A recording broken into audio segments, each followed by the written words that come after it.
Olá, este é o Poder Entrevista. Eu sou o Fernando Rodrigues. Eu vou entrevistar o presidente do Banco Central, Roberto Campos Neto. Campos Neto tem 54 anos, é economista, está no comando do Banco Central desde 2019. Durante a gestão de Campos Neto, em 2021, foi aprovada pelo Congresso a lei que deu a autonomia ao Banco Central. Campos Neto, por isso, tem mandato até dezembro de 2024. Presidente Campos Neto, muito obrigado pela entrevista aqui. Muito obrigado, Fernando, muito obrigado ao Poder e a todos que nos assistem. Bom, vou começar perguntando e antes agradecendo também a todos os web espectadores que vão nos assistir aqui a este programa e dizendo que esta entrevista está sendo ao vivo, realizada no estúdio do Poder 360 em Brasília, nesta data, 17 de agosto de 2023. Para ficar sempre bem informado, inscreva-se no canal do Poder 360, ative as notificações e não perca nenhuma informação relevante. Vou começar perguntando o presidente Roberto Campos Neto, falando que o Banco Central ganhou autonomia e desde 2021. Como é que tem funcionado na prática essa autonomia do Banco Central? Olha, o processo da autorização e da aprovação da autonomia foi um processo longo. A gente teve um processo legislativo, depois ele foi judicializado, então a gente teve muita conversa na época com o STF, né? A autonomia venceu no STF, e a autonomia é um processo que você vai incorporando, né, vamos dizer assim, fundamentos de Banco Central autônomo aos poucos, ao longo do tempo. Então a gente vai, na verdade, aprendendo a conviver com a autonomia. A autonomia faz com que você tenha os diretores, porque não é autonomia, não é só o presidente do Banco Central que tem autonomia, né, do executivo. Os diretores do Banco Central têm autonomia do presidente do Banco Central. Você precisa, nessa trajetória, fortalecer os quadros, fortalecer, né, o chefe de gabinete, quem faz a parte técnica. Você precisa dar um direcionamento para que todo mundo tenha a capacidade de falar, de se expressar, que tenha um debate democrático, entendendo que a gente está passando pelo primeiro grande teste da autonomia, e é um teste, né, num ambiente onde o país é polarizado, então eu diria que foi um primeiro teste, já um primeiro teste grande, e a gente está num processo que a gente vai trocando 2 diretores ao ano, né?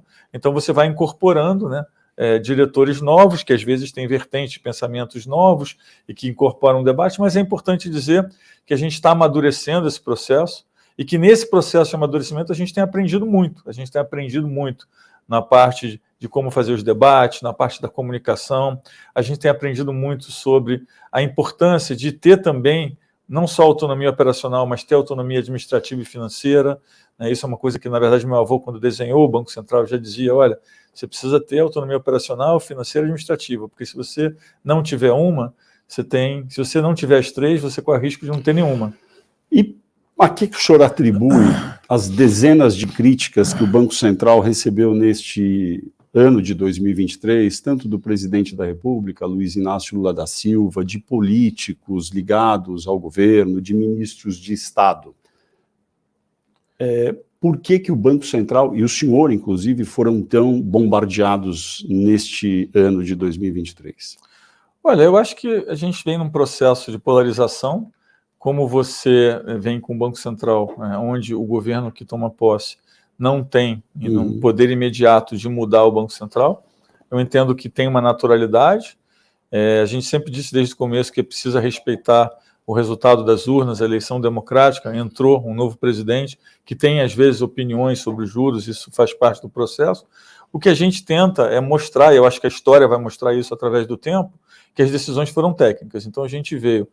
inclusive hoje tem um artigo no jornal que fala sobre isso. A gente veio num período onde o Banco Central começou a subir os juros 1 ano e meio antes da eleição, subiu o tempo todo, parou muito perto das eleições, né? Exatamente por entender que aquele era um movimento que, se a gente fizesse mais forte, mais antecipado, a gente ia conseguir debelar a inflação mais rápida, e aí, independente de quem ganhasse as eleições, o próximo mandato teria uma situação mais tranquila. Eu acho que isso aí foi feito, o resultado está aí, né? E eu acho que isso demonstra que, ao longo do tempo, as pessoas vão entendendo que o Banco Central é técnico, que cumpre essa função, e eu acho que a história vai contar a verdade no fim. Em algum momento houve críticas até pessoais ao senhor. Em algum momento o senhor chegou a pensar em sair do Banco Central? Não, nunca, porque eu acho que é importante. Primeiro porque não sou eu, é o Banco Central. As decisões não são tomadas pelo presidente. Eu, como sempre digo, eu sou um voto de 9 votos. Eu devo a todos que fizeram autonomia, né, todos os parlamentares que fizeram autonomia, eu devo aos ministros do STF e todos os debates que tiveram, né, e eu entendi sempre que se eu, né, fizesse isso, eu estaria colocando em risco um grande avanço institucional.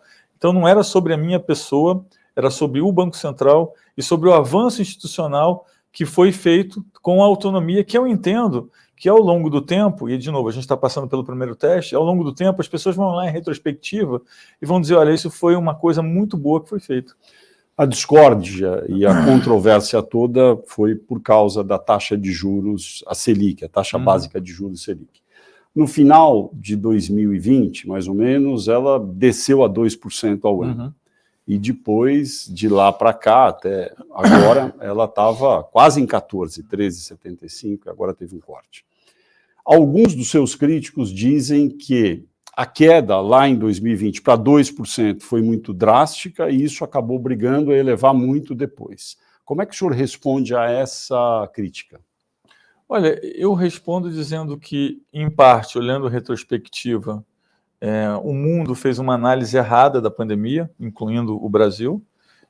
Eu me lembro nas reuniões onde os bancos centrais todos sentavam lá na Suíça para conversar, existia uma clara percepção que a gente estava diante de um cenário que ia ser uma depressão, né? As pessoas iam ficar em casa, você ia ter uma total perda de mobilidade.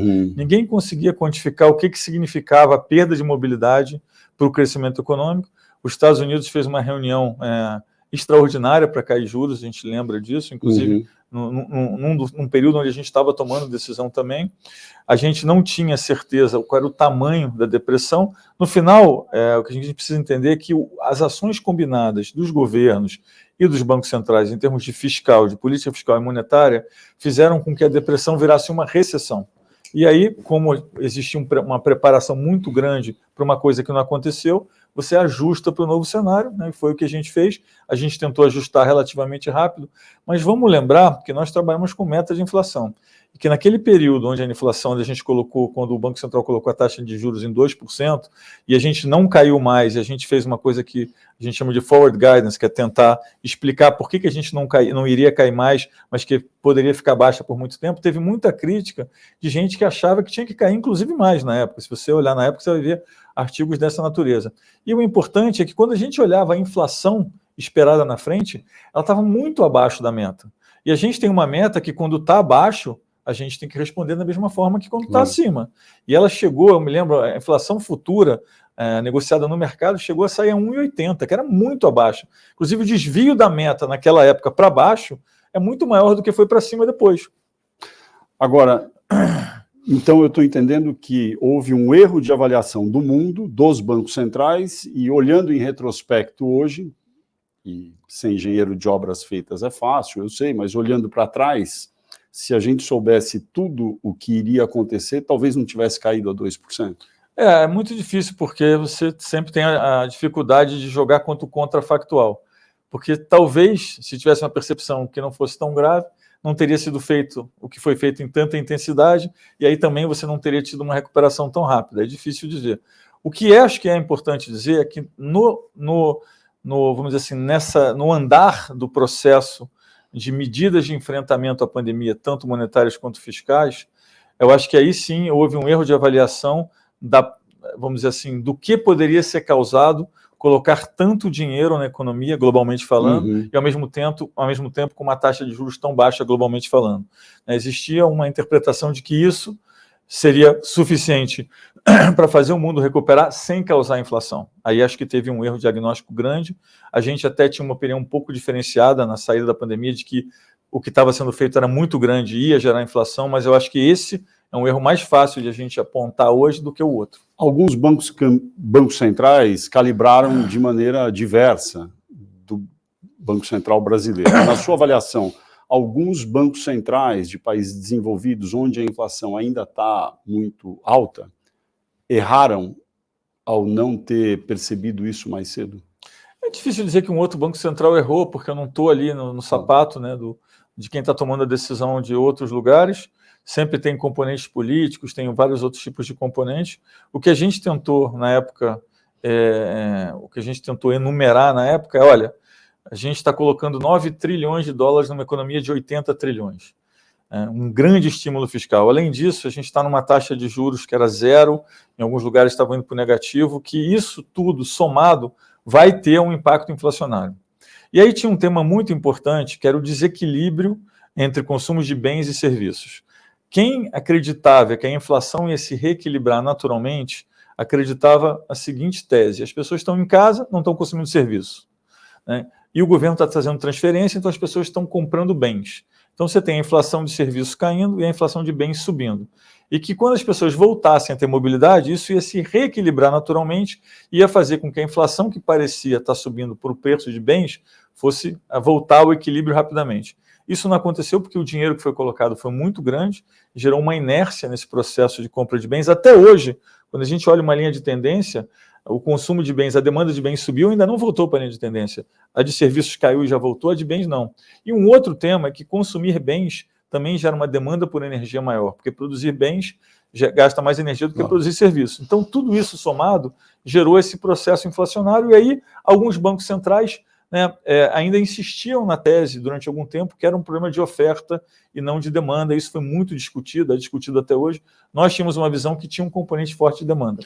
Bom, o Banco Central brasileiro cortou pela primeira vez a taxa básica de juros neste ano, no início de agosto, agora de 2023, em 0,5 ponto percentual. Quem lê a ata da reunião do Copom, do início de agosto, acaba interpretando que outros cortes de 0,5 ponto percentual serão adotados nas próximas reuniões. Essa interpretação, ao ler a ata, é correta? Eu acho que, primeiro, sobre a reunião do Copom, se eu puder voltar um pouco, porque acho que a gente consegue acompanhar um raciocínio, a divisão, né, que as pessoas não teve uma grande divisão nesse Copom. Na verdade, esse Copom carregou uma divisão que tinha no outro Copom. No Copom anterior... A votação, só para quem nos assiste, foi 5-4, isso, não é? Exato. 4 diretores decidiram por um corte de 0,25 pontos percentuais e 5 decidiram por meio ponto. Exato. Quando a gente vai no Copom anterior, e a gente só tinha 8 pessoas, porque tinha um diretor que ainda não tinha entrado. Quando a gente vai para a reunião anterior, tinha uma divisão muito grande se a gente devia fazer uma comunicação deixando a porta aberta ou fechada. Essa foi a grande divisão que existiu. O que significa deixar a porta fechada? É dizer, olha, não tem possibilidade de cair em agosto. O que significa deixar a porta aberta? Olha, existe uma possibilidade de cair em agosto, vai depender das coisas. E aí tinham duas grandes coisas que a gente estava observando e discutindo nesse meio do caminho.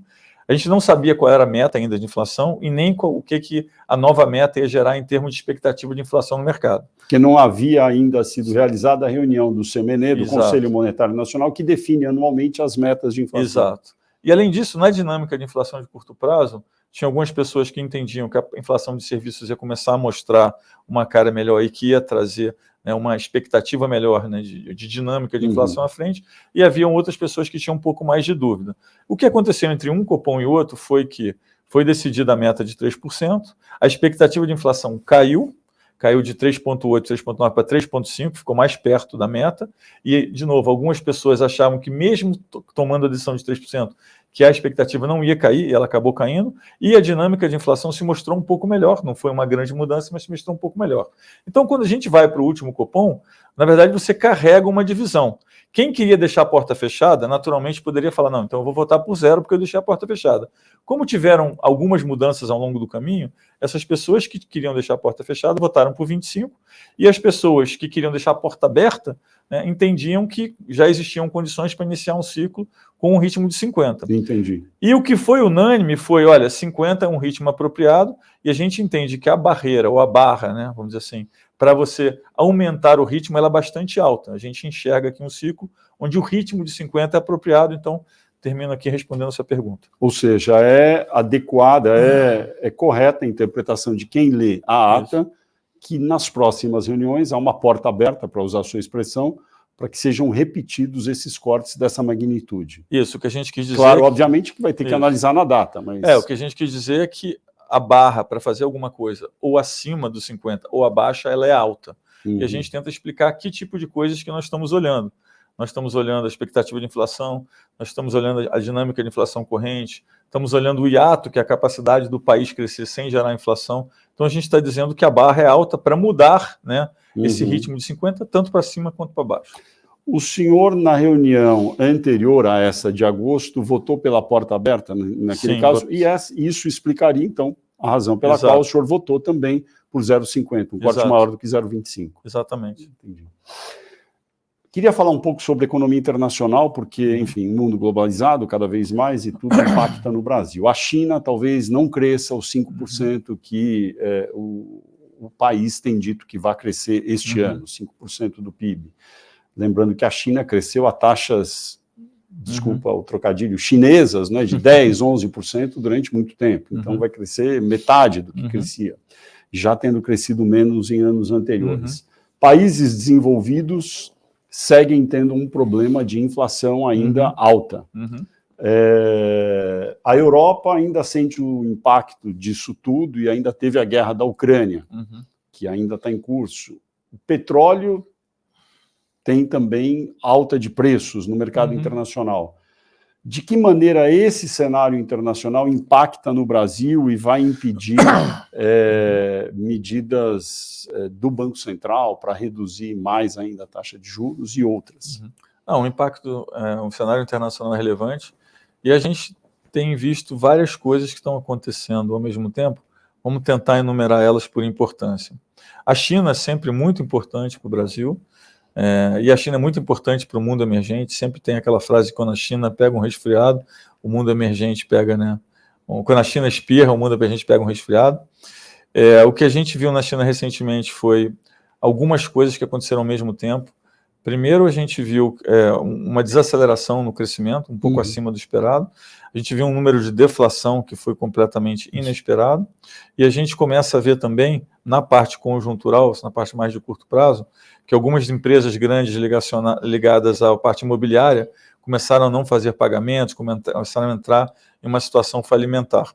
E, além disso, né, você tem, né, um componente mais estrutural, que a população da China começou a envelhecer num ritmo mais rápido. Isso já era esperado, é fácil de mapear, mas a questão é o quanto que isso impacta o crescimento, né, diante de todas essas outras variáveis. O Banco Central chinês caiu os juros recentemente 15 bases, 0,15%. Existe uma interpretação que isso não é uma queda suficiente para, né, gerar uma grande mudança. O governo chinês tem espaço, né, para fazer medidas, vamos dizer assim, contracíclicas para estimular a economia, mas o que a gente tem percebido, e a percepção hoje, é que o governo tem menos, talvez um pouco menos apetite de fazer isso do que foi feito no passado, pelas declarações recentes, e aí passa uma interpretação de que talvez o governo esteja, né, encaminhando para conviver, né, com um crescimento mais baixo, né, ainda que seja um crescimento bom, um crescimento mais baixo. Ligado a isso tem... Essa perspectiva de 5% de crescimento para o senhor parece execuível para a China esse ano? Hoje o mercado está migrando para alguma coisa mais perto de 4%, tem algumas pessoas até falando em números abaixo de 4%. Vamos ver como é que é a resposta do governo e assim, qual é o tipo de, vamos dizer assim, de medida que pode ser feito e qual é o impacto que isso vai ter. Isso é difícil estimar. A China é sempre muito difícil de acompanhar de longe, né? Mas aí tem o tema dos Estados Unidos, que eu acho que aí é um tema que você tocou muito relevante, porque até a gente discute, tinha uma visão um pouquinho diferente. Eu, particularmente, tinha uma visão que ficava sempre muito impressionado da parte fiscal dos Estados Unidos estar tão forte e de não impactar em nada a convergência e a credibilidade, né, da inflação. Os Estados Unidos está gastando 900 bilhões a mais do que ano passado, tem diversos programas sendo colocados, e precisou da FIT dar um alerta lá para o mundo, né, para as pessoas começarem a olhar o tema, né, vamos dizer assim, ao tema fiscal americano. O tema fiscal americano ele está bastante, vamos dizer assim, fora do que se imaginava um tempo atrás, os gastos estão altos, e agora isso começou a entrar na equação. É muito difícil saber como é que isso vai impactar as diversas variáveis macroeconômicas, mas eu acho que isso explica um pouco a resiliência do crescimento, mas agora também a gente vai ver o outro lado dessa moeda, que é como é que o mercado, né, como é que as pessoas vão se adaptar a isso. E aí o resto do mundo, como você mencionou, está nessa luta contra a inflação, alguns com mais sucesso, outros com menos. O caso da Inglaterra, claramente, né, destoa um pouco, porque está com uma inflação ainda bastante alta. Recentemente teve uma inflação de alimentos aí quase perto de 20%. Então, o Brexit também cobra um pouco o seu preço nesse sentido. Então, a gente está vendo... Mas, assim, as inflações, de uma forma geral, estão caindo, alguns países com mais sucesso que outros, e os núcleos de inflação, que é você tirando os componentes voláteis, eles estão caindo, mas mais lentamente. Essa análise de conjuntura sobre economia, eu entendo que o senhor deva compartilhar nas conversas que tem com o ministro da Fazenda, Fernando Haddad, com quem o senhor conversa. Desde que começou o governo, além do ministro Fernando Haddad, que, enfim, comanda a equipe econômica, o senhor teve algum contato direto com o presidente Lula? Uma única conversa nós tivemos, pessoal. Como que foi essa conversa? Foi muito boa, foi um pouquinho antes da virada do ano. Foi num hotel, nessa época eu acho que ele estava despachando de um hotel que ficava aqui em Brasília, né, no andar alto do hotel, e a gente teve uma conversa. E depois que ele tomou posse, não teve mais conversa? Pessoalmente, não. Entendi. Não seria... O senhor gostaria de explicar tudo isso para o presidente também, porque o presidente demonstra uma insatisfação grande, né, com o trabalho do Banco Central e fala do senhor também. O senhor acha que seria conveniente ter uma reunião com o presidente para explicar diretamente para ele? Não, eu estou sempre aberto, né, para discutir não só com o presidente, com qualquer membro do governo. Alguns ministros, às vezes, a gente tem reuniões, eu explico o que eu estou vendo, o que está acontecendo. Fiz reuniões com alguns ministros. Obviamente, converso muito mais com o ministro Fernando Haddad, mas estou aberto a conversar com o presidente Lula a qualquer momento. Muito bem. Argentina, vizinho do Brasil, está sofrendo uma crise econômica já há algum tempo, uma inflação muito alta, beirando talvez a hiperinflação nos próximos meses, do jeito que o ritmo vai. E um candidato a presidente, a eleição em 22 de outubro, agora, de 2023, Javier Milei, tem chances de vencer, não se sabe se quem vai ganhar, mas ele defende medidas bem diferentes do que a Argentina, ou um país da relevância da Argentina, já tem adotado. Ele propõe fechar o Banco Central, acabar com o peso, que é a moeda local, e adotar o dólar, dolarizando de uma vez a economia. Essa solução pode funcionar numa economia como a Argentina, pelos seus conhecimentos como economista? Olha, eu acho que você está numa fase de campanha política, onde você acaba, né, levando mais o debate para atrair atenção, né? Ele é um candidato, como a gente estava discutindo aqui antes, que eu chamo de libertário, né? Então, acho até que tem algumas interpretações equivocadas sobre a linha, né, de atuação. Ele é um libertário puro e, né, vem defendendo várias coisas na linha, né, nessa linha de pensamento. Algumas coisas, teoricamente, estão bem encaixadas com o pensamento libertário, mas elas se mostram difícil execução, né? Então, eu acho que a questão é por que ele teve destaque? Porque ele foi um candidato que tocou as pessoas num quesito onde as pessoas estavam muito, vamos dizer assim, preocupadas, que é a recuperação do poder de compra da moeda e a organização do Estado. Então, ele conseguiu juntar, né, uma mensagem de que o Estado está desorganizado, a moeda não vale nada e uma coisa está relacionada com a outra. Então, eu preciso reorganizar o Estado para você poder voltar a confiar na moeda, né? E nisso, a linha de pensamento dele é que isso vai se fazer com uma diminuição muito grande do governo, né?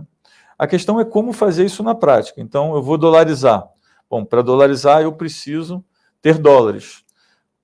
Você pode ter dólares, é uma questão de preço. Qual é o preço que eu vou levar na relação de troca entre dólar e a moeda que existe hoje, né, para que o dinheiro que esteja fora retorne ao país e eu comece a ter uma base para fazer a dolarização. Como é que se faz isso? Você tem duas coisas. Primeiro, qual é o preço, e segundo, qual é a credibilidade que está associada àquele preço. O preço é desvalorizar brutalmente. Exato, mas eu posso botar um preço muito barato, mas se as pessoas não acreditarem que aquilo vai ser feito com credibilidade, aquele preço barato não vai trazer o dinheiro de volta. Então, o dinheiro de volta é dinheiro de empresas, dinheiro de pessoas físicas argentinas no exterior. Ou dinheiro de investidores estrangeiros que acreditem no plano e falam, não, agora eu quero investir. E aí você tem também, a gente não tem uma safra boa, então você vai entrar o dinheiro da safra ao longo do tempo. Então, eu acho que é uma questão de preço e credibilidade. Não é uma coisa fácil de se fazer no momento atual, E eu não li, acho que não foi ainda elucidado aí, os detalhes de como se planeja fazer isso. Então, um país como a Argentina não poderia adotar um modelo de transição, de estabilização da moeda, como o Brasil adotou em 94, que foi por meio de um mecanismo, né, já faz tanto tempo, é bom dizer para quem assiste, chamado URV, Unidade de Referência de Valor, Unidade Real de Valor, que vigorou durante um tempo, era uma coisa que tinha uma certa paridade com o dólar, e depois de um tempo inventou-se uma nova moeda, que era o real, e que, enfim, está aí até hoje. A Argentina poderia adotar esse modelo? Não, existem várias opções. Na verdade, você, inclusive, eu acho que o livro do Gustavo Franco é muito bom sobre a história da moeda. Ele mostra muito, né, as diversas opções que você tem ao longo do tempo e o que o Brasil adotou. A Argentina também já passou por essa experiência no passado. É você criar uma âncora onde você tem uma credibilidade temporária para migrar para um sistema mais definitivo. Uhum. Qual é o tipo de âncora? Aí eu acho que é um tema que a gente vai precisar entender, né, depois que divulgarem os detalhes, mas sim, poderia ter uma âncora, vamos dizer assim, uma moeda paralela, onde você recobrasse a credibilidade, reganhasse a credibilidade da moeda, e aí você poderia partir para uma coisa mais estável na frente. Eles entendem agora que o governo tem tão pouca credibilidade que fazer qualquer tipo, né, de moeda paralela gerada pelo governo também não teria credibilidade, então eles entendem, pelo menos é o que eu vi, né, do discurso dele, que teria que ser o dólar. Agora, quem olha de fora, vê assim, vai acabar com o Banco Central e vai adotar o dólar. Seria, enfim, para um leigo, nossa, esse país está renunciando ao direito, ao poder que tem de emitir moeda. Uhum. Essa interpretação leiga está correta? É isso? Será que ele está querendo dizer pelo que o senhor tem ouvido? Na verdade, ele transformou esse grau de liberdade numa... A mensagem dele é exatamente essa, ele transforma esse grau de liberdade, que é uma coisa boa, em tese, de ter, para absorver choques, no culpado pelo problema atual. Então ele diz o seguinte, exatamente isso é o que nos colocou aqui, a capacidade do Banco Central emitir dinheiro, desvalorizar a moeda. Então nós precisamos passar por um período onde nós não temos esse grau de liberdade para recobrar a confiança das pessoas. Na verdade, ele jogou o jogo inverso, o que era uma coisa que naturalmente... ter grau de liberdade é sempre bom, na campanha eu acho que ele culpa esse grau de liberdade pelos problemas que nós temos. O senhor conhece algum dos economistas que tem dado assessoria ou com quem ele conversa, o Javier Milei da Argentina? Qual a impressão que tem deles? Quem são eles? Olha, eu entendo que ele foi do Ditela, que é um instituto que tem bons economistas. Eu, quando estava estudando fora, estudei com vários economistas do Ditela. Converso com algum, não conheço os economistas, né, que estão trabalhando com ele, mas converso com economistas argentinos que estão muito ligados a ele. Recente tive uma conversa com um economista que foi inclusive presidente do Banco Central, que é o Federico, para entender um pouco de Argentina, e o entendimento é mais ou menos esse que eu passei aqui, de que a gente está num candidato que conseguiu atrair atenção sobre esse tema da perda da capacidade da moeda e que está capitalizando nisso para fazer um plano, vamos dizer assim, libertário. Para a gente sair da Argentina e concluir, se for bem executado, não é algo completamente disparatado, portanto, o que ele tem tentado dizer que está propondo. Teoricamente é possível, mas eu não consigo responder essa pergunta porque eu não sei, né, qual é o tipo de dificuldade que vai ter na implementação e mesmo, né, na parte da diminuição do governo, se você consegue fazer uma diminuição de governo na velocidade que ele está propondo, né, com apoio. Algum país do mundo, de alguma relevância, já fez algo semelhante? Olha, eu olhei outro dia essa parte de eficiência de serviços públicos. E as histórias que aparecem com alguma recorrência é você conseguir diminuir o tamanho do governo e gerar os serviços com a mesma eficiência, com mais tecnologia. Então, na Índia, a gente tem esse processo. A Prefeitura de Londres tem um exemplo impressionante. Então, assim, você consegue fazer, de fato, uma melhoria, uma diminuição do governo com melhora ou com, pelo menos, mantendo a qualidade de serviço, em geral, até melhorando. Mas isso é um processo que não é muito rápido e ele vem acompanhado de muita tecnologia. E adoção completa do dólar, alguma economia como a Argentina? Não, a gente teve várias experiências de currency board no mundo, né, algumas com mais sucesso do que outras. Os países pequenos têm mais facilidade, a abertura do país, a abertura comercial do país também tem uma influência, o país é continental, ele é aberto, a importância do comércio, e aí depende da segmentação do que é comercializado também é um fator. São vários fatores que precisam ser analisados, eu não tenho aqui uma análise completa da Argentina. Voltando para o Brasil, o governo federal, Brasil, registrou até junho de 2023 um déficit de 42,5 bilhões de reais. Então, um déficit, faltou dinheiro. No ano passado, 2022, até junho, havia sido registrado um superávit de 54,3 bilhões, ou seja, houve uma inversão. No primeiro semestre de 2022 houve um superávit, no primeiro semestre de 2023 um déficit. O governo federal, a equipe econômica, tem falado que vai zerar o déficit público em 2024. Uhum. O senhor considera execuível essa promessa? Eu acho que primeiro, em relação a comparações entre um ano e outro, a gente precisa entender, né, qual é a dinâmica do número que está sendo gerado, e quando você tem uma mudança de número, é importante entender se ele foi mudado, ou se ele foi modificado, ou foi melhorado ou piorado, no caso, por uma mudança conjuntural ou uma mudança estrutural. Então, por exemplo, a inflação tende a ajudar, né, o fiscal no curto prazo, porque a arrecadação é sempre nominal, é sempre baseada em preço, então quando a inflação sobe, por mais que o governo tenha algumas despesas indexadas, não são todas, então você acaba melhorando.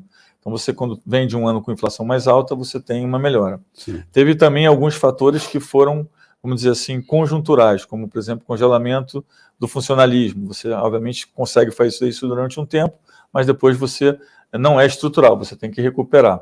Então eu faria uma análise com um pouquinho mais de cuidado entre relação em um número e o outro.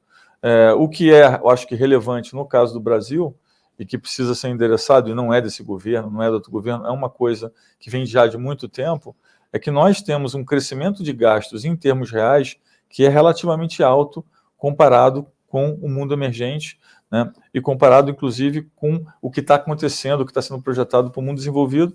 Eu tenho uma apresentação que eu uso, um slide, a gente está falando entre 2023 e 2024, de ter um crescimento de gasto real, e de 2024 já sobre o guarda-chuva do arcabouço, a gente tem um crescimento de gastos em termos reais muito acima, né, da média do mundo emergente, da média da América Latina. Então, esse é um problema que acho que a gente precisa endereçar de forma mais estrutural ao longo do prazo. De novo, não é um tema desse governo, nem do último, é um tema estrutural. O que tem acontecido mais recentemente é, apesar do crescimento ter surpreendido para cima, a arrecadação, em alguns casos, tem surpreendido para baixo. Eu, outro dia, conversei com um governador que disse, olha, apesar de que o crescimento está bem acima, eu estou tendo assim, uma certa frustração de arrecadação. Aí também você tem elementos que são conjunturais, outros que são estruturais. Quando você passa a consumir menos bens e consome mais serviços, ou quando o crescimento é muito baseado em agricultura, a arrecadação é um pouco menor do que você imaginaria para um multiplicador normal, porque são setores que pagam um pouquinho menos de inflação do que o setor de bens. Então tem toda uma análise. Agora, o importante, indo para a última parte da sua pergunta, é que você está tentando desenhar um sistema onde você tem uma âncora fiscal e uma âncora monetária. Então, a gente no Banco Central trabalha na parte de expectativa de inflação. Eu não posso deixar a minha inflação ficar desancorada. Quando a inflação fica desancorada, o custo de trazer a inflação, né, para a meta é muito mais alto. Do outro lado disso, vamos dizer assim, como se fosse um irmão gêmeo, eu tenho a minha ancoragem fiscal. Então, se eu sou o governo e eu prometo, vou fazer o número A, B, C e D, se quando a gente pega os questionários de mercado ou a interpretação dos economistas, eles não esperam que isso vá ser feito, é o que eu chamo de desancoragem gêmea, né? Você tem uma desancoragem de um lado e do outro. E uma beneficia a outra. Então, se eu conseguir, né, nos próximos, vamos dizer assim, meses, mostrar, através das medidas de receita, que não são medidas estruturais, mas que são importantes no curto prazo, se a gente conseguir a aprovação dessas medidas para equilibrar, para que os agentes financeiros entendam que vai ter um equilíbrio das contas, se isso equilibra, torna também o trabalho da política monetária muito mais fácil. Então, são coisas que estão caminhando juntos. Se é possível fazer o zero ou não fazer o zero, hoje, como é muito difícil cortar o gasto de uma forma muito rápida e estrutural, né, e a gente já fez coisas conjunturais no passado que depois você tem que voltar atrás, então a importância, eu acho a dúvida, o grande questionamento está se essas medidas de receita vão ser aprovadas e, mais do que isso, elas vão ser aprovadas e vão ter a eficiência na arrecadação. Ou seja, é incerto que vai zerar o déficit em 2024 por enquanto, porque a gente ainda não sabe se vão se comprovar essas expectativas de receita que têm sido anunciadas. O mercado tem uma expectativa entre menos 0,8 e menos 0,9 de primário contra o zero. Eu acho que, obviamente, nada precisa ser, não precisa ser exatamente, né, o zero, mas assim, eu acho que o que as pessoas, o mercado, os agentes econômicos estão observando é qual é o tipo de sucesso que a gente vai ter, né, no equilíbrio, no caminho em relação ao equilíbrio das contas. Acompanhando esse primeiro semestre, já um pouco mais da atual administração pública, do presidente Lula, a impressão que se tem é que foram anunciadas muitas medidas que aumentam os gastos, em alguns casos. E pouquíssimas, alguns dizem até nenhuma, que ainda claramente sinalizem corte de despesas. É isso mesmo que aconteceu? Essa é uma impressão real? Olha, o Banco Central não fica ali olhando o dia a dia do fiscal. Eu entendo que tem uma equipe lá super competente que está olhando isso. Eu, às vezes, vejo assim, vamos dizer assim, alguns anseios injustos. Né? Não, vamos cortar o gasto em X%. Não, mas é difícil cortar. Se fosse feito, se fosse fácil, já teria sido feito. Então, assim, eu entendo que existe um anseio por cortar gasto. Eu, inclusive, mencionei que um dos principais problemas nossos é que o gasto, em termos reais, ele cresce bem acima, né, comparativamente, né, de outros países, mas a gente tem uma estrutura onde você tem um pedaço do gasto que ele né, por lei, indexado, de tal forma que ele tem um crescimento real grande. Você tem aí perto de 40% dos gastos que está indexado e gera um crescimento real entre 3,5% ou perto de 3,5%, 4%, não sei o número exato agora. Mas então, assim, não é uma tarefa tão fácil, né? Onde achar como cortar, e depois como cortar de forma estrutural, porque não adianta fazer um corte, que aí você tem que voltar logo depois. Então, eu acho que tem essa cobrança, eu acho que é importante caminhar nesse direcionamento. Eu, outro dia, vi que o presidente Arthur Lira falou sobre a reforma administrativa, que, obviamente, mesmo não tendo impacto, né, no presente, ela gera, né, você consegue capturar um ganho a valor presente do que está sendo prometido no futuro, se for uma reforma bem desenhada. Então, eu acho que... Eu ia até perguntar sobre isso. Que tipo de medidas práticas poderiam, deveriam ser adotadas na área econômica, macroeconômica, para que a gente consiga estabilizar cada vez mais a economia e ter crescimento sustentável? Além da administrativa que o senhor citou. O grande desafio é a gente precisa crescer, a gente precisa ter um olhar para o social, e a gente precisa ter responsabilidade fiscal. E no meio disso tudo a gente precisa fazer muita otimização, porque tem muita coisa que é gasta, que poderia estar sendo melhor direcionada, e esse é um trabalho, de novo, o Banco Central não faz política fiscal, é um trabalho do governo, que o governo tem feito. Eu converso com o ministro, eu vejo que ele está muito empenhado, esforçado, né, nessa parte da melhoria fiscal, mas assim, não é um trabalho fácil de fazer. Eu que já estou atravessando, já estou no segundo governo, eu sei que às vezes a gente tem, né, um anseio de que as coisas precisam melhorar rápido, mas não adianta também melhorar ou criar soluções que não são estruturais. O senhor vê vantagens nessa proposta já aprovada na Câmara, foi para o Senado, voltou para a Câmara, do chamado marco fiscal, essa palavra nova que os brasileiros agora têm que aprender, que é o arcabouço fiscal, em relação ao teto de gastos? Tem vantagens, tem desvantagens? Qual a sua opinião? Não, o teto de gastos ele foi bem desenhado. No momento que ele foi desenhado, ele até propiciou vamos dizer assim, um ambiente onde os juros puderam cair bastante.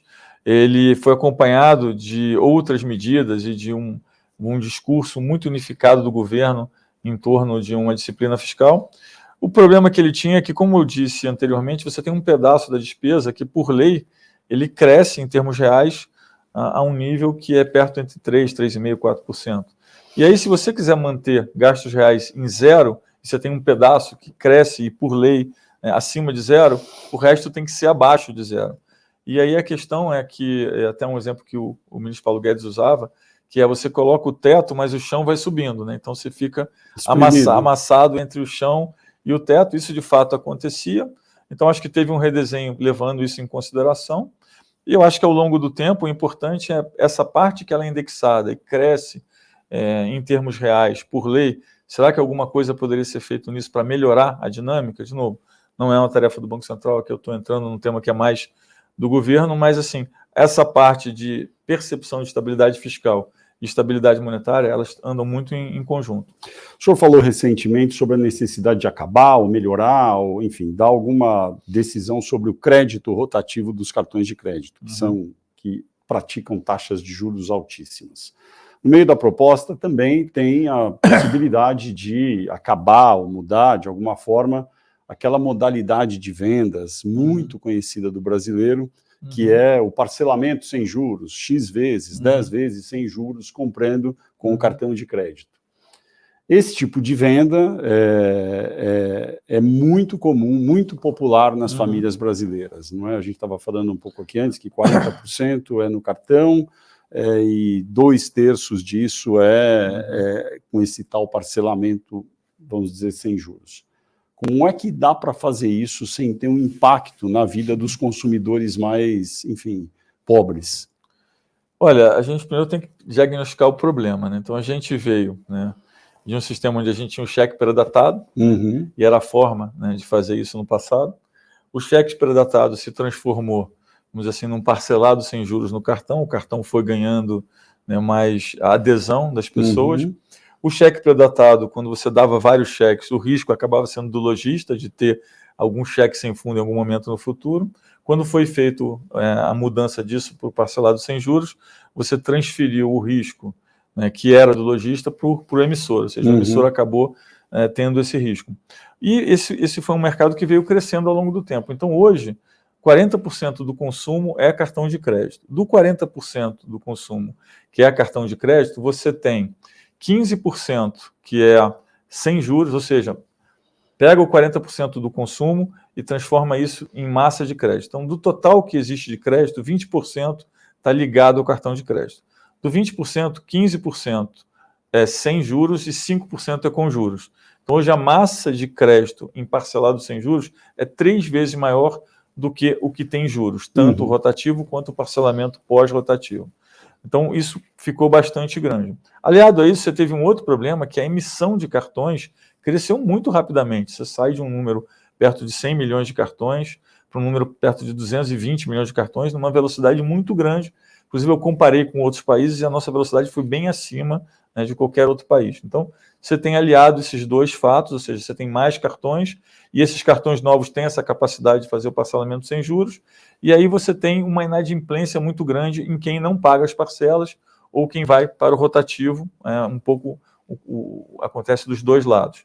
E aí o rotativo começa a subir, porque com a Selic parada, o rotativo subiu quase 70%. Então, assim, não é um tema de Selic. A Selic, inclusive, caiu e o rotativo, se a gente olhar o que está acontecendo na ponta, continua subindo.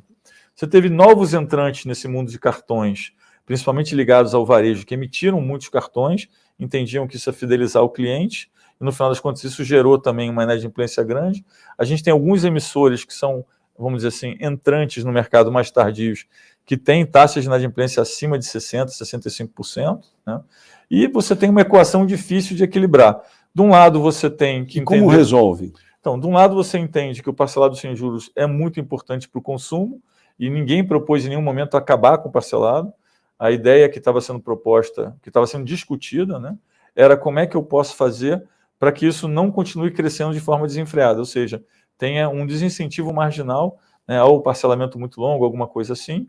Do outro lado, também tem muita emissão de cartão, então existia uma ideia de que, bom, se eu tabelar os juros, na verdade, eu acabo controlando a emissão de cartões, porque os bancos vão começar a entender que com os juros tabelado precisa emitir menos cartões.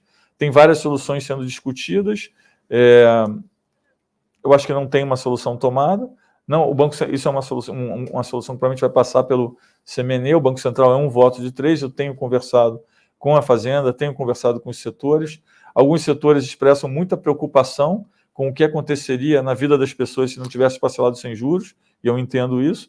Agora, a gente precisa achar uma solução que equilibre, porque o grande medo é de não fazer nada, e em algum momento você começa a ter um problema maior de inadimplência que gere, né, vamos dizer assim, uma reversão, né, da utilização desse produto. E aí poderia ter um impacto no consumo muito grande. O senhor acredita que uma solução pode ser desenhada em quanto tempo? É neste ano ainda?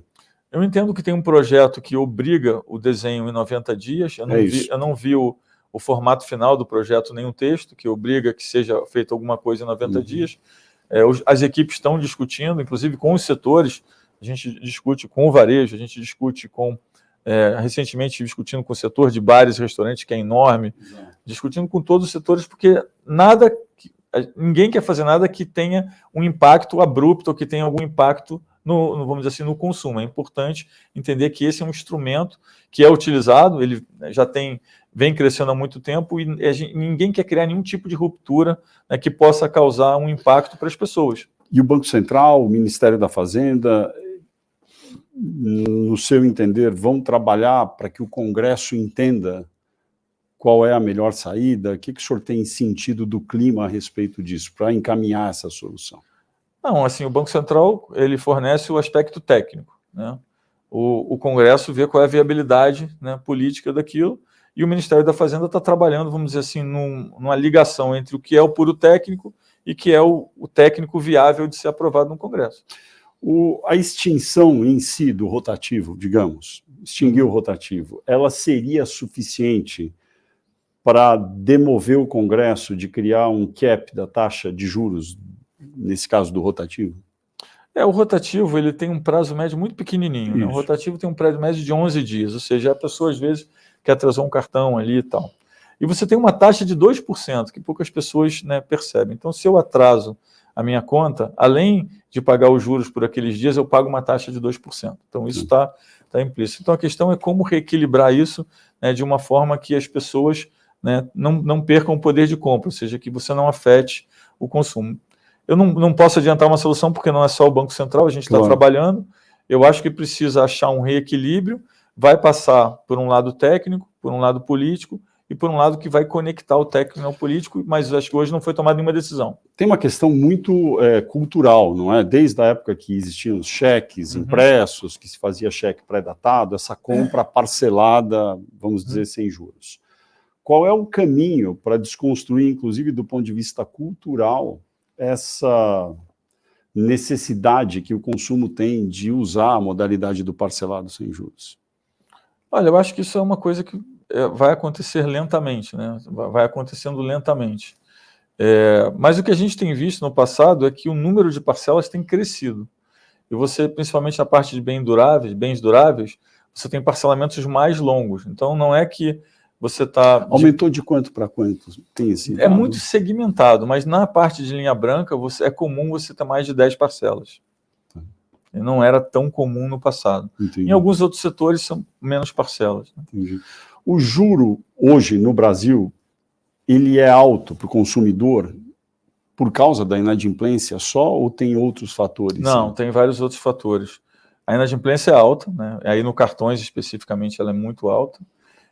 Você vê que, se você comparar os diversos tipos de juros, você vai ver que quando a garantia é muito boa, os juros é mais baixo.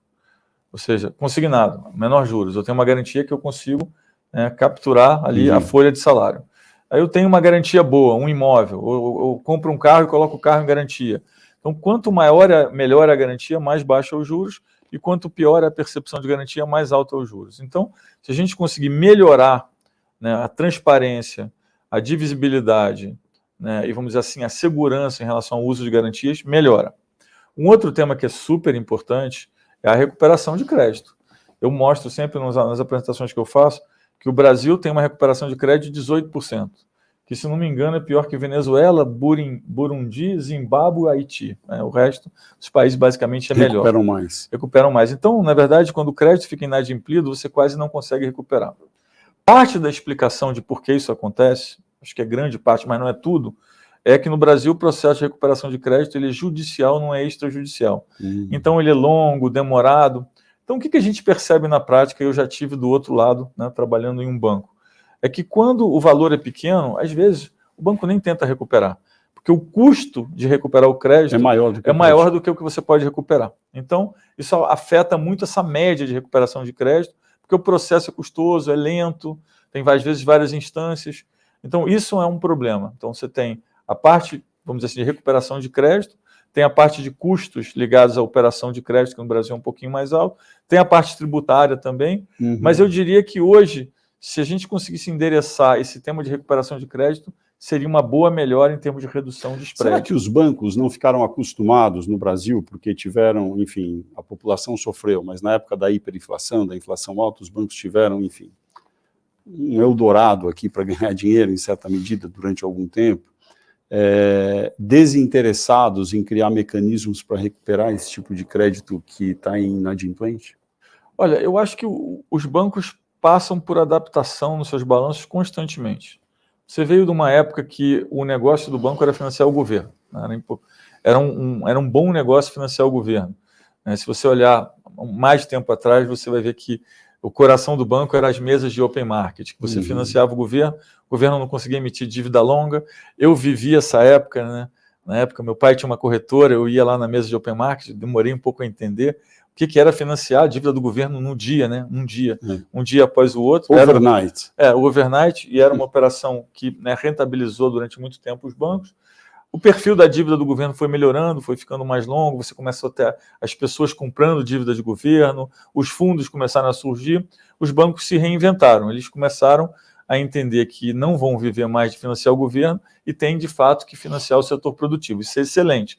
Quanto mais baixo, mais estável o juros está, mais, né, os bancos vão financiar o setor produtivo. E aí você teve uma queda ao longo do tempo de receitas de tesouraria de banco e um aumento de receita na área comercial de banco.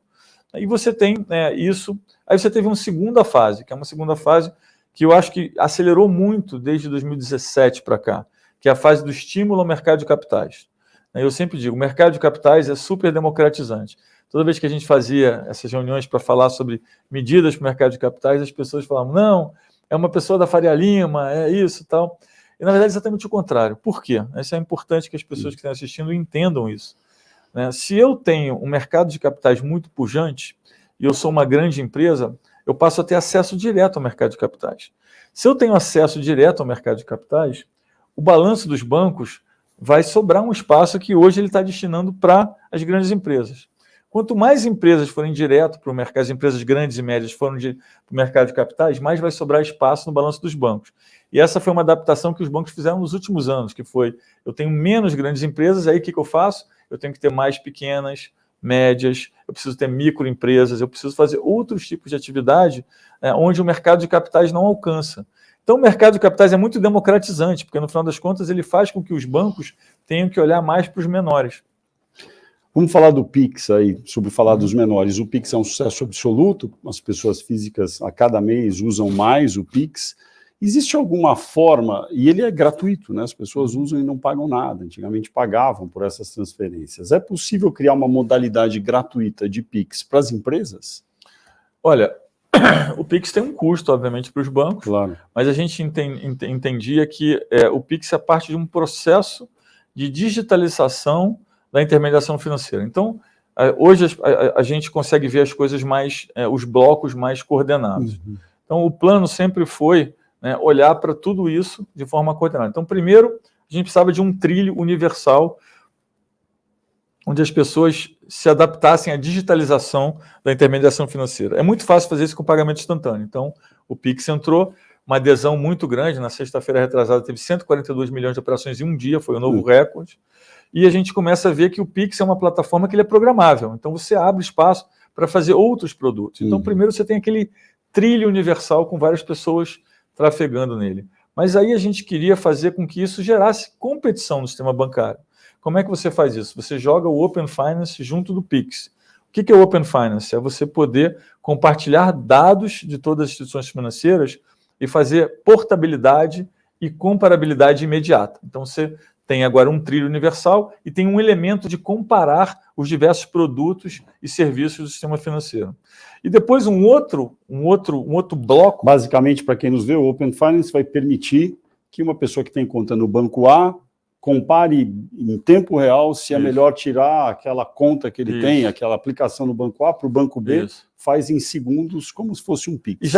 E, obviamente, é um processo que ele vem em etapas, mas hoje uma pessoa já pode entrar no aplicativo do seu banco e puxar dados de outros bancos. Inclusive, já tivemos 34 bilhões de chamadas de API, ou seja, isso já está acontecendo. E o terceiro passo, depois de, vamos dizer assim, criar um trilho democratizante e fazer a comparação e a portabilidade, era digitalizar o processo. Digitalizar o processo em termos de tokenização, ou seja, transformar representações físicas de ativos em representações digitais. E aí é onde entra a moeda digital. Então eu tenho o Pix, eu tenho o Open Finance e entro com a moeda digital, e aí tem um processo de internacionalização da moeda, que é basicamente ligar o nosso pagamento instantâneo a outros pagamentos instantâneos de outros países. Então esse é o processo todo que a gente imagina que vai ter em algum momento, e a gente vai caminhando para colocar esses blocos de forma a que eles se encaixem, mas acho que só agora as pessoas estão percebendo o que é, né, o encaixe desses mecanismos. Ou seja, aí entra também aquilo que eu perguntei, o Pix para as empresas. Tem alguns bancos digitais que, para empresas, eles fazem o Pix gratuito. Outros bancos mais tradicionais cobram. É essa competição. Os diversos produtos do Pix têm formas de pagamento diferentes. Por exemplo, a gente tem o Pix Saque e o Pix Troco, que é basicamente você pode ir em qualquer loja, em qualquer lugar que esteja oferecendo esse serviço, e você pode fazer um saque na boca do caixa. Assim, tem muitas cidades pequenas que não tem ATM, não tem essa maquininha de tirar dinheiro. Então, você pode ir numa loja, numa padaria, em algum lugar, fazer uma compra e pegar um dinheiro de volta, e você vai fazer um Pix, que a gente chama de Pix Saque, quando é simplesmente o saque, ou troco, quando vem acompanhado de alguma compra. E isso é uma coisa que ajuda muitas vezes o lojista nas pequenas cidades, porque grande parte do custo deles é transportar numerário. Se eles puderem fazer mais vendas e chegar no final do dia ter pouco dinheiro no caixa e já ter o dinheiro no banco, ele economiza aquele processo, além de gerar menos, vamos dizer assim, incidentes de violência e de coisas desse tipo. Esse Pix Saque e o Pix Troco, ele tem uma forma de pagamento. Você não paga até 8, você pode fazer 8 por mês de forma gratuita, e depois você tem ali uma cobrança. Então a gente olha os diversos serviços do Pix de tal forma a estimular, né, o máximo que a pessoa física entre, né, ou que seja um adepto daquele serviço, mas a gente quer fazer, no final das coisas, uma coisa que melhore a qualidade de vida das pessoas. Estamos chegando no final aqui dessa entrevista com o presidente Roberto Campos Neto. O seu avô, economista, teve uma carreira longeva e, num determinado momento, entrou para a política, disputou e virou deputado federal, enfim, foi filiado a partidos. O senhor está tendo essa experiência agora, no governo, como economista que é, já cogitou alguma vez em entrar para a política partidária? Não, nunca. Por quê? Meu avô, na verdade, tinha horror de que a gente um dia pudesse ser político. Então, ele passava um bom tempo dizendo, olha, eu faço isso, mas é muita frustração, é um trabalho duro. E ele falava, vocês tentem fazer uma coisa mais ligada ao mundo privado, mais técnica e tal. Mas não, eu acho que é uma forma de colaborar, né, uma forma para mim de colaborar. É muito bom o trabalho no Banco Central, é muito bom trabalhar com os quadros do Banco Central, eu aprendi muito. O Banco Central tem quadros excelentes que às vezes as pessoas não apreciam. Pensar que as pessoas fizeram um Pix num período recorde que nenhum país fez, no meio da pandemia, trabalhando de noite. Então, aproveito já para deixar aqui, porque eu acho que é muito importante a gente valorizar, né, isso que a gente tem, que é os quadros do Banco Central, que fizeram e vão continuar fazendo mudanças muito importantes e aprimoramentos muito importantes do sistema de pagamento que vão beneficiar a sociedade. Mas eu nunca pensei, não vou fazer, não passa pela minha cabeça. Quando acabar meu período aqui no Banco Central, eu provavelmente vou ingressar no mundo privado, com algum tipo de projeto. Eu, inclusive, quando foi feito o projeto de autonomia, na época eu insisti que tivessem 2 dispositivos. Um, que não tivesse recondução para o presidente, que eu achava que não era interessante ter recondução exatamente para você não ter, né, que fazer coisas ou sofrer pressões para fazer coisas diferentes do que você queria fazer, ou diferente do que é o melhor para o país para poder ser reconduzido. E uma outra coisa que eu quis colocar na época é que não só você não poderia ser reconduzido, como não poderia ter nenhum cargo político por 2 anos, exatamente para não ter nenhum estímulo para você fazer alguma coisa, sair do Banco Central e ter algum cargo naquele governo. Como em 2 anos muda, né, eu achava que 2 anos era um período que era suficiente. Então, eu continuo com essa lógica. Algumas pessoas me criticam, dizem, olha, você nunca devia ter falado aquilo, porque quando você fala aquilo, parece que você conta. Não tem nada relacionado a nenhum governo. Eu falo isso desde que eu entrei, independente, e falava isso no governo passado e falo isso nesse governo, mas eu acho que um período de 4 anos é bastante, você consegue fazer bastante coisa, né, e dá para dar prosseguimento. Então, não tenho nenhuma pretensão de entrar na política partidária. Não, zero, não. E qual é a diferença de ser presidente do Banco Central durante o governo Bolsonaro e durante o governo Lula? Não, a gente teve muita... Eu estou há pouco tempo no governo Lula, eu acho que as coisas vão se acomodando, vão se adaptando. O que a gente tem que fazer é mostrar que o nosso trabalho é técnico, mostrar que a gente está tentando fazer um trabalho para melhorar a vida das pessoas, que a nossa missão é a inflação por uma razão, porque a inflação é um imposto muito perverso para as pessoas mais carentes, elas não conseguem, né, vamos dizer assim, conviver com a inflação, elas perdem poder de compra num ritmo muito mais acelerado. A gente tem agora na Argentina um número que saiu, né, que mostra o crescimento da pobreza extrema num cenário de inflação alta, e a gente não pode descuidar, porque a gente às vezes tem inflação baixa, e aí a gente fica pensando, não, mas a inflação no Brasil não existe. Não, se a gente descuidar, a inflação volta, quando ela volta, gera um movimento de indexação, então essa é a nossa principal missão. Então eu diria que a gente é um trabalho técnico, obviamente a gente está passando um teste agora de transição de governos, mas a gente tenta não... O senhor ficou chateado com as críticas pessoais que recebeu em algum momento? Olha, eu acho que faz parte do processo. Eu um pouco estava preparado para ter críticas, eu tive críticas também no outro governo, né? É que assim, as pessoas esquecem muito rápido as coisas que aconteceram. Eu tive críticas no outro governo, tinha coisas que eu não concordava com o ministro na época também, a gente discutia. Faz parte do processo. O Banco Central está aqui para colaborar com a sociedade. Para mim, tem sido uma experiência muito boa trabalhar no Banco Central, mas não tenho, né, nenhuma ambição de nada além disso.